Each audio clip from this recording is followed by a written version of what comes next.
beautiful! Oh! Gosh!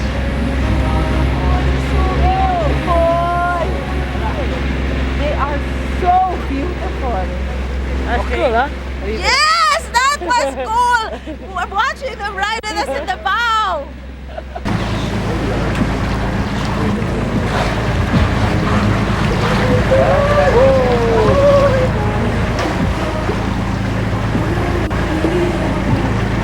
Saksi! Amazing.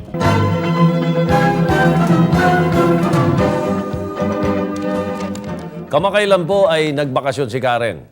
Pilit kinakalimutan ng trabaho. Ay hindi naman po kami nagtampo dahil sa pagbalik niya, may istorya pa rin siyang dala. Sa Tanyon Strait sa Visayas, naglalagi ang iba't ibang uri ng mga dolphins at balyena. Pero pag natuloy yung pagtatayo ng cement plants doon, tapos na ang maliligayang araw nila.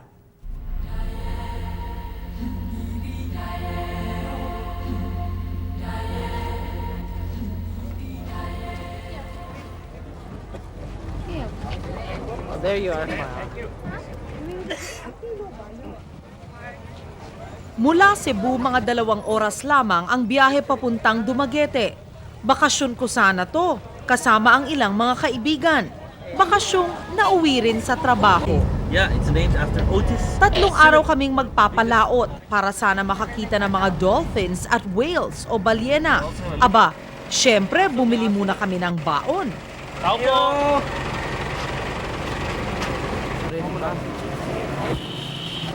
Ang budbud, sumang gawa sa birdseed o binhi ng ibon. Okay, so that's what it is. This is the best suman in the world. Oop, hey! I guess I'm gonna eat this one then. Masarap siya. It smells good. At syempre, tama na nga ang pagkain. Kanina pa naghihintay ang aming sasakyan para sa paghahanap ng lumba-lumba. Yan ang tawag ng mga taga-Visayas sa mga dolphins. Watch this thing. Kung kaya't lumba-lumba So we are rin now ang ipinangalan sa aming yating sasakyan. Research most of the time by the people in the Sileran, and of course we have the people from Dr. A.A. Apinchay who will be studying. And tayo doing in the boat.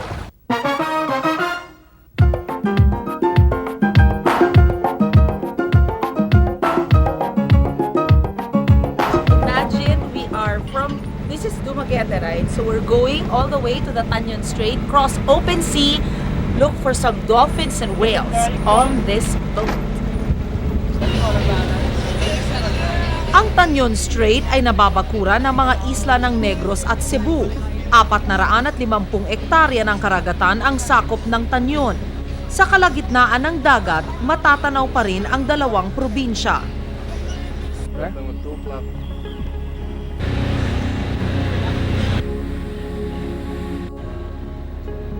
Dalawang oras mula nang kami umalis ng Dumaguete, eto na, mabibilis ang mga mata. Boat again. Sa anumang direksyon, puros dagat.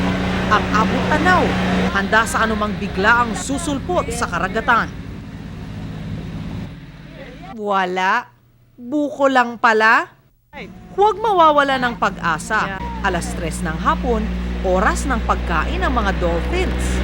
Oh, here, guys, there. Karina, look down, Karina. Marisa. 4 animals! Woo! 5! Sir! Here. Oh, there, Marisa. Here. Karina, there. Oh, beautiful. Oh! Gosh. Oh, they're so beautiful. They are so beautiful. That's cool, huh? Yes, that was cool. I'm watching them ride with us in the bow. Unang pagkakataon kong makakita ng mga spinner dolphins sa kanilang likas na tirahan. Iba ang kanilang galaw kumpara sa mga nasa dolphin show. Tawag sa kanila'y spinner dolphins dahil sa bilis ng kanilang galaw. Sila'y maliksi at palalaro, mahilig sumirko-sirko. Pero sa Visayas, lumba-lumba ang tawag sa mga spinner dolphins. Oh, there, Marisa. Here. ang spinner dolphin, pag nakakakita ng bangka o ng ships, siya yung lumalapit para makapag-surfing siya dun sa harap ng boat. Kasi pag nagsisail yung boat sa tubig, nagkakaroon parang wave sa harap, ang tawag nila bow wave. Malaki ang populasyon ng mga spinner dolphins, mula 5 hanggang 200. Ayaw nilang nag-iisa, mahilig sa barkada. May iba't ibang uri ng dolphins dito sa Tanyon. Andyan ang bottlenose dolphin o si Flipper, yung mahaba ang nguso. Tapos, ang spotted dolphins, batik-batik ang balat. Ang Fraser's dolphins, ipinangalan mula kay Dr. Fraser. At Rizzo's dolphins, makikilala dahil sa mga puting marka sa kanilang katawan. Kasi bale may concentrations talaga. Ang mga whales and dolphins, merong concentrations on certain areas lang. Okay. And Tanyan Strait is one of them. Aside from Tanyan Strait, kasi meron din ibang populations. At saka yung sa Pilipinas, karamihan ng mga whales and dolphins ay concentrated sa Visayas area. Ayon kay Dr. De Vera, walang kinalaman sa El Nino ang pagdami ng populasyon ng mga marine mammals sa Tanyon Strait. Dahil sa pinapaikutan ang tanyon ng malalaking isla, korteng baol o basin ang ilalim ng dagat. Mas malalim, mas angkop sa mga dolphins at mga balyena. Matapos ang pakikipaglaro, sila'y nagpaalam at biglang pumailalim. Mabuti na yung ganyan. Mabuti na yung bitin nga para bumalik. And ano different the behavior, no? Ang galing. Talagang babalik ako. Kinagabihan, kami dumaong sa isang bahagi ng malawak na karagatan. Irrawaddy dolphin Well, last time we surveyed Malampaya, so we didn't and find any, except reports Phyllis porpoises. that there were Irrawaddy dolphins. Kwentuhang magdamag. Malamig ang naging ihip ng hangin at tanging mga bituin ang nagbantay sa amin.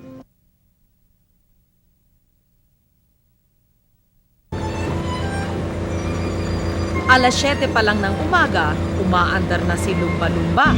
Pero hindi naman mga dolphins ang hanap namin ngayon, kundi mga balyena. Ayon sa marine biologist na aming kasama, si Erwin, oras ngayon ang paglalakbay ng mga pilot whales. Nasaan kaya sila? They're all around the place.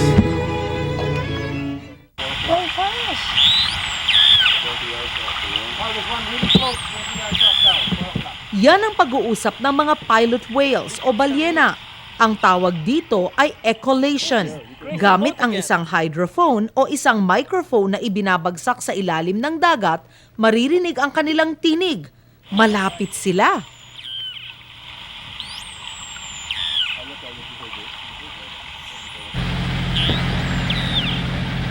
Now I know why they call you AA. We'll try to slowly gain on them, see what happens. Oh, they're diving. Kumailalim pero malapit pa rin. Saan kaya sila papunta? You can hear them breathe.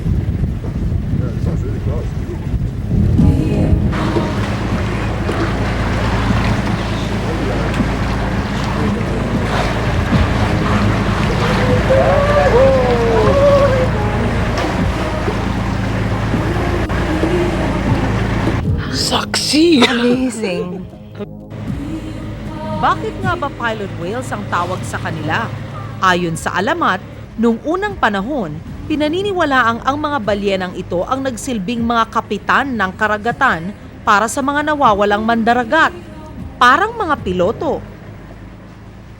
For me, that is the main difference between dolphins and whales. This one, it Dolphins gets are threatened. kitty-kitty. Yeah, kitty-kitty. Whales are very serene. Yeah, serene. Sometimes they're even so small. They're as small as dolphins. Oh? But they're so serene. They're little dwarf sperm whales, you know, but they think they're sperm whales, so they're so serene. But they're little things. Sila'y may habang 22 feet at nabubuhay hanggang 65 taon. Biro mo, mga lolo't lola na pala ang ilan sa kanila. Definitely, the food has something to do with it. Most of the marine mammals that you see here are toothed cetaceans. Okay. And they feed on crustaceans, fish, squid. So fish and squid. Smaller so that's fish and squid. abundant here, I'm sure. And aside from that, you have to consider yung water conditions kasi and geography Geography, yeah. and like the depth of the water. Tinatayang may 100 mga balyena ang aming nakasama noong umagang yun. Pero ganun talaga ang ugali nila. Ayaw nilang nag-iisa. Very protective sila. Ano yan? Barkada sila. Very Filipino sila. Mahilig sa barkada. At hindi sila mabilis lumangoy unless naaalarma sila. Alam nyo ba na kapag nagkasakit ang isa sa kanila, hindi nila to iniiwan? Kung kaya't maraming insidente ng mga balyenang nasa stranded sa baybayin. Sama-sama silang mamamatay. People start coming here and to see the whales and dolphins that you've been seeing in the last couple of days. It's gonna make a really big difference in the life of this island. This is the world's greatest concentration of dwarf sperm whales here. And sometimes you're looking for them the whole day, you don't see them. Then you stop for lunch, and there they are. There's a small whale that visited us while we're eating. That's not a dolphin. Pananghalian, pumalayo na kami sa mga pilot whales at lumabas ng Tanyon patungong Negros Occidental. Laking gulat namin ng Looks like something. ano yun?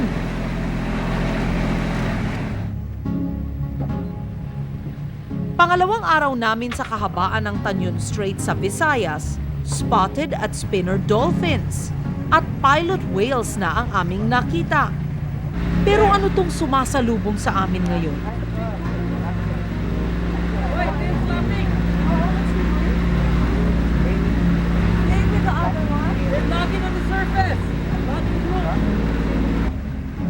White talaga. Wow, that was a real lolo. It's so white. Look. Dolphins na halos puti ang kulay. Rizzo's dolphins naman ang mga ito. Ang Rizzo's kasi pag bata pa yan, gray yan. Okay. Habang tumatanda, nagkakaroon ng mga galos, kasgas, scratches. Ano yan? Away-away. Sa ngipin. Kinakagat-kagat nila yung mga ganon. Pasampa. Oo. Then as they get older, Paputi ng paputi. Peklat yun eh. Hindi to lalapit ata pero mahilig sumirko-sirko. Ang Rizzo's dolphins marahil ang pinakamalaki sa mga dolphins. May habang 12 talampakan at kapansin-pansin na bilugi ng ulo. Nung hapong yon, bumalik sa aking isipan ang lahat ng aking nakita. Ang mapaglarong mga spinner dolphins. Ang daang-daang pilot whales. Naririto lamang sa Tanyon Strait. Bukas kaya, naririto pa rin sila? It is an area where man and mammals could coexist together. nangangahulugan tuloy po ang negosyo. Tuloy ang negosyo on a sustainable development Yes. na pwedeng magkaroon ng mga development sa area basta hindi lang makasira sa environment. Noong May 27, 1998, pinirmahan ni Pangulong Fidel Ramos ang pagdedeklara ng Tanyon Strait bilang isang protected seascape. Ngunit ang nakakabahala, kamakailan, 3 planta ng semento ang nakatakdang itayo sa mga baybayin ng Cebu at Negros. Binibigyan ng DNR sila ng ECC. Yes. So, it is provided for sa ECC nila na merong mga provisions yan na kailangan nilang i-implement. Yes. Pero ang na-foresee namin na danger is pollution, Yes. sedimentation, at saka increased traffic that could affect marine mammals lake. Dumi, abo, basura at nangangahulugan, dadami ang pagpasok ng malalaking barko sa Tanyon. Ang resulta nito, maruming tubig at langis sa karagatan. If there are more ships that go through that area, large ships, first of all, makitid yung Tanyon Strait. Okay. And mahirap mag-maneuver, lalong-lalo na para sa malalaking bulk carriers ng semento. Matagal bago sila makapag-break, Okay. bago sila makatigil. Usually, kilometro. Oo. 5-4 na kilometro bago makatigil yan.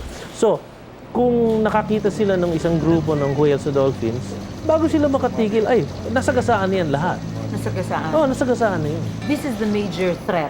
That is the #1 threat. Sa mga pag-aaral, lumalabas na naapektuhan ng ingay ng mga barko ang sonar ng mga balyena at dolphins. Dahil dito, naapektuhan ang sonar communications ng hayop.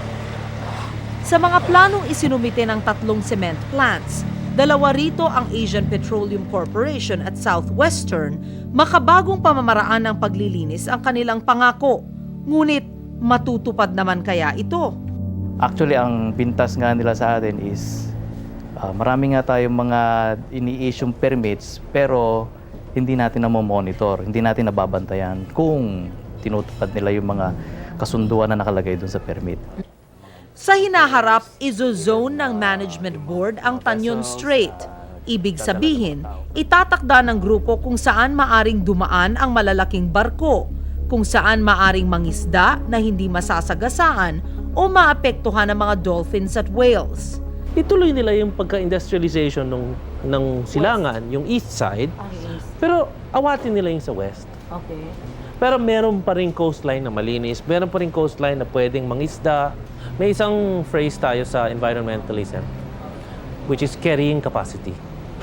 Ano ang kayang saluhin? Ano ang kayang lulukin ng habitat na yan, ng lugar na yan? Hanggang saan? See? So, it is possible nung nagkaroon ng Atlas Mining, which by the way is closed already, Okay. and nung nagkaroon ng sugar mills, okay lang. Kaya pa rin ng Tanyon Strait dahil kokonti lang yan. Now, dadagdagan pa ba natin? Yan ang question. Kung dadagdagan natin ng mga facilities na nag-emit ng pollution, hanggang saan niya kaya? Paabutin ba natin sa pinaka-borderline? Sukdulan. Oo. At kung bibigyan mo ng pahintulot ang isang cement plant na magtayo at may lumapit sa yung isa pa, at ikatlo at ikaapat, paano mo sila hihindihan? Walang kaduda-duda, napakaganda at napakayaman ng Pilipinas. Karamihan sa atin ay mangmang sa sarili nating bayan.